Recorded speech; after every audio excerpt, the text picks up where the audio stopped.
Hey guys, it's Danny with Video Game Hour Live here at the booth for Burly Men at Sea. Can you explain to me, what is this game exactly?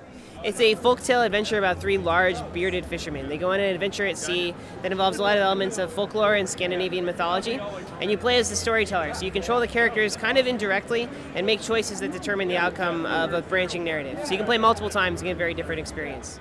And what's the style of game like gameplay-wise? It's kind of like a point-and-click adventure, but there's not traditional puzzles. You're more exploring an environment. You move by moving this camera and dragging this viewport. It's kind of a little hard to explain.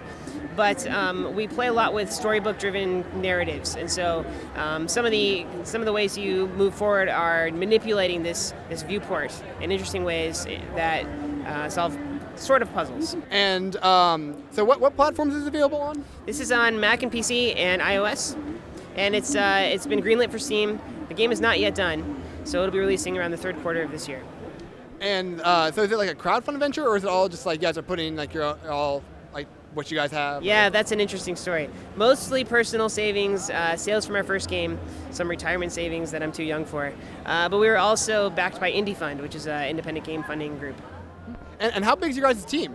It's just two of us. We're called Brain and Brain. It's a husband and wife team, so I do the programming, she does the art. We hired a composer, but aside from that, that's it. And do you have like any plans for like once you guys finish the games? Any plans to like push it forward or like make adds onto it like later? Or? Yeah, so two things. We're planning to do a console release later, probably in the fall, and then we also have this idea to allow you to purchase an actual physical book of the story you told, because you're telling a unique story as you play through. So we like the idea of you being able to take that home with you and experience it in a new way.